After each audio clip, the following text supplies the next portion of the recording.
आज हम पंजाबियन कनाडा की तरफ से आपको ऐसे दंपति से मिलाने जा रहे हैं जो कि इंडियन ना होकर किसी दूसरे कंट्री से जहाँ पर आए हुए हैं। हम उनसे पूछेंगे कि उनको यहाँ आने पर कोई तकलीफ तो नहीं हुई, या उनको कैसे वीज़ा प्राप्त हुआ और जहाँ आकर आप क्या करते हैं। सबसे पहले मैं उनका परिचय जानना चाहूँगा कि आपका नाम क्या है और आप कहाँ से आए हैं। बारी बारी प्लीज़ आप दोनों अपना नाम बताएं और बताएं कि आप जहाँ पर कैसे आए हैं। नमस्ते, मेरा नाम विष्णु बेताल है। मैं नेपाल काठमांडू से आया हूँ। यहाँ आया हुआ मेरा 2 ही महीना हो गए। उतना ज़्यादा यहाँ के बारे में मेरा उतना मालूम तो नहीं है, तुम बताओ। आप बताओ। हाय, नमस्ते, सत श्री अकाल। मेरा नाम सुजीता सापकोटा है। मैं भी नेपाल से ही आई हूँ और नेपाल एक छोटा सा देश है। उसी देश के एक स्मॉल सिटी काठमांडू से आई हूँ मैं। आप किस बेस पे जहाँ पर आए हुए हैं? मैं आई हूँ स्टूडेंट वीजा में। स्टूडेंट वीज़ा प्राप्त करने के लिए आपको कोई कठिनाई तो नहीं हुई? कठिनाई पहले बात करूँ तो मेरा इतना कनाडा आने का मन भी नहीं था। हमारा इधर कोई रिलेटिव्स वगैरह कोई भी नहीं है, इसलिए मेरा इतना चॉइस नहीं था कनाडा, टू बी ऑनेस्ट। मैंने पहले ऑस्ट्रेलिया अप्लाई किया था। बाद में मैंने ऑस्ट्रेलिया अप्लाई किया था, मेरा रिजेक्शन आ गया। फिर उसी के बेसिस में एक ऑप्शन था कनाडा आने के लिए, क्योंकि उस टाइम वीजा अच्छा आ रहा था, इसलिए मुझे कनाडा आने के लिए इतना कठिनाई भुगतना नहीं आप पड़ा। शादी के पहले आए या शादी के बाद आए हैं? मैं शादी के बाद ही आई हूँ, शादी के 1 साल बाद में आई हूँ। मेरा ख्याल है भाई आपके हस्बैंड ने आपको सपोर्ट किया है। हाँ, सपोर्ट तो वो करते हैं, क्योंकि हस्बैंड वाइफ ये करना ही पड़ता है। 2 दंपति ऐसा ही तो नहीं बोलते हैं ना सब लोग। 2 दंपति होने का मतलब एक अपने माँ बाप एक बेटी को शादीशुदा भेजते हैं कि वो उसका हस्बैंड उसका फैमिली उसको सपोर्ट करे, इसीलिए तो भेजते हैं ना। सपोर्ट तो करना ही पड़ता है। मैं विष्णु जी आपको पूछना चाहता हूँ कि आप जब यहाँ पर आए तो आपने यहाँ पर आकर क्या देखा? आपको आने में कोई कठिनाई तो नहीं? वीजा मिल गया था जल्दी? मेरे इसे जब मैंने पढ़ाया फिर वीज़ा अप्लाई हुआ था। वीज़ा अप्लाई हुआ वही 10 महीने के बाद मेरा वीज़ा आया। 10 महीने के बाद बहुत तकलीफ ही हुआ ना। 10 महीने हम छुट के बैठना पड़ा। अच्छा। दो कपल अलग हुआ था। हाँ, उस टाइम ज्यादा कठिनाई मुझे कठिनाई हुई। आने में कठिनाई नहीं हुई। नहीं, जैसे हम आजकल सुन रहे हैं कि वीजा रेट बहुत कम है। क्या आपके नेपाल में भी कम है? वीजा रेट उतना ज्यादा तो नहीं था, क्योंकि ये पॉलिसी डिफरेंट आ रहा था कनाडा पर, इसलिए ज्यादा तकलीफ थोड़ा सा तो हो रहा था। जब आप जहाँ कनाडा आए हो, एयरपोर्ट पर आपको किसी ने कुछ पूछा कि आप कहाँ जा रहे हैं और क्यों जा रहे हैं? वो इमिग्रेशन में पूछा था क्यों आ रहे थे।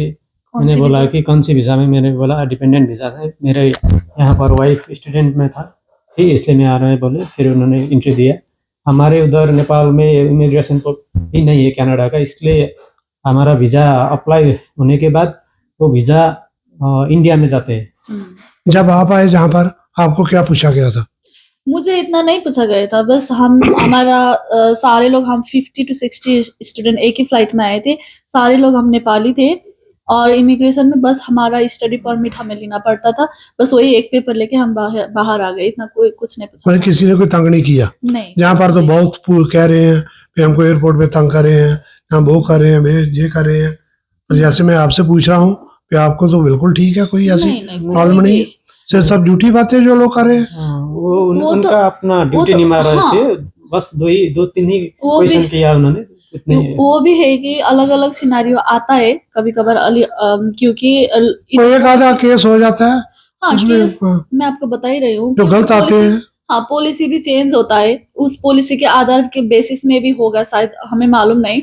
उस टाइम वीजा रेट अच्छा था जब मैं आई थी, और लोग भी सब लोग आ गए थे, क्योंकि मैंने बताया बस 50 स्टूडेंट हम एक ही फ्लाइट में थे, क्योंकि मतलब मेजोरिटी ऑफ स्टूडेंट नेपाल से थे, इसलिए कुछ नहीं पूछा उन्होंने। एक ही टीम।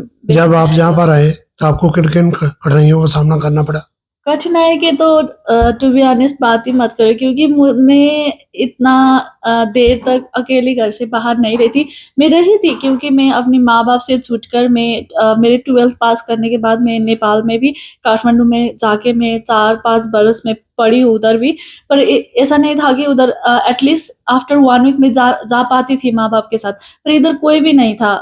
होम सिकनेस हो जाता था, लॉनलीनेस हो जाता था, क्योंकि कोई भी इधर नहीं है, बस घर से काम, काम से घर, इतना कुछ नहीं होता था यहाँ स्पेशल। पर आकर आपको काम जल्दी मिल गया, जहाँ आपको कुछ परेशानी का सामना करना पड़ा? काम तो मुझे जल्दी मिल गया, क्योंकि उस टाइम तो इतना क्राइसिस था कनाडा में, स्टूडेंट के लिए जॉब मिलना मुश्किल था, कोई भी स्टूडेंट के लिए जॉब देने के लिए रेडी नहीं फिर भी आप अच्छे रहे, भी आपको काम मिल गया। था। मुझे काम मिल गया, क्योंकि देखो, ये तो डिपेंड करता है भी आप क्या करके आए हैं, आपके पास उतनी एबिलिटी है या नहीं, या कोई आपके पास कोई योग्यता है। आप आने वाले बच्चों को क्या कहना चाहते हैं, फिर कुछ सीख कर आए या वैसे ही आ जाए? आने वाले बच्चे को मैं क्या एक बात बोलना चाहती हूँ कि सब लोग देश से बाहर जाना है, देश किसी और देश में विदेश जाना है, ये मत सोच के आना कि विदेश में सब कुछ अच्छा होता है, क्योंकि ये एक सोच के आओ कि कोई अपने पार्टनर के साथ आओ, अगर आपकी एज हो गई है तो शादी करके आओ, अगर आपका मन नहीं है तो एटलीस्ट स्किल्स कोई लेके आओ, आप कैपेबिलिटी आपका इतना दिखाओ कि आप अकेले इधर स्ट्रगल के बिना रह सको। अपने माँ बाप का भी एक्सपेक्टेशन हो जाता है, क्योंकि बच्चों नहीं, को बाहर मेरा भेजते कहने का मतलब भी +2 करके आ जाना चाहिए, या कम से कम ग्रेजुएशन होना चाहिए? नहीं, एटलीस्ट ग्रेजुएशन, क्योंकि +2 के बच्चे बस 16th एज में होते हैं, टीनेजर्स होते हैं, टीनेजर्स को कुछ भी मालूम नहीं होता। जब हमारा भी उस टाइम था, हमें भी उस टाइम में हमने भी फेस किया था कुछ चीज अपने माँ बाप के साथ होते हुए भी, पर इधर अलग देश में आते तो मतलब 12th पास के बच्चों को कुछ मैच्योरिटी नहीं होता। विष्णु जी, आपने क्या जहाँ आकर महसूस किया? यहाँ आया, मेरे अभी 2 महीने हो गए, इसलिए मैं उतना ज़्यादा फेमिलियर तो नहीं हूँ। हाँ, अभी तक कहीं भी नहीं गया हूँ अभी तक तो, इसलिए अभी तक ठीक-ठाक ही है मेरे लिए। यहाँ का एक ही प्रॉब्लम वो है कि यहाँ का एनवायरनमेंट, ये है ना, वेदर यहाँ का अच्छा नहीं लगा, और तो सब कुछ अच्छा है। लास्ट में मैं आपसे पूछना चाहता हूँ, बी ऑनेस्टली, ओके, आपको कनाडा पसंद है या नेपाल पसंद है?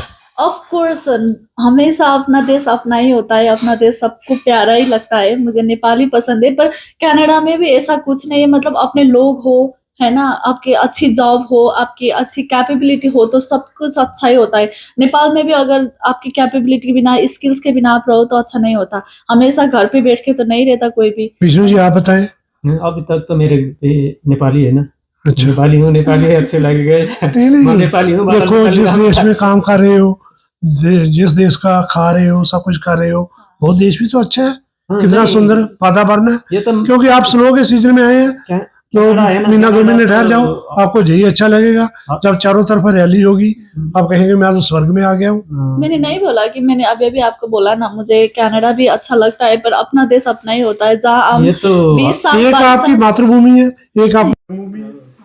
ये कनाडा है ना, दोनों से प्यार करो। ज्यादा लोगों का ये ड्रीम कंट्री भी है ना, जो कोई आ नहीं सकता। और कुछ कोई संदेश देना चाहते हो आप अपने जैसे नौजवानों को?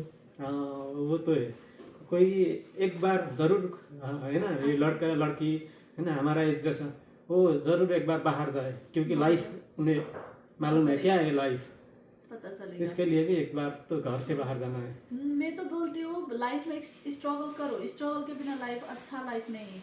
अगर स्ट्रगल के आउटकम जो आती है ना, वो मजा आता है लाइफ में। मुझे तो वही अपने आप से पहचानने के लिए एक बार बाहर जरूर जाना, हर कोई के लिए। बहुत बहुत धन्यवाद आपका।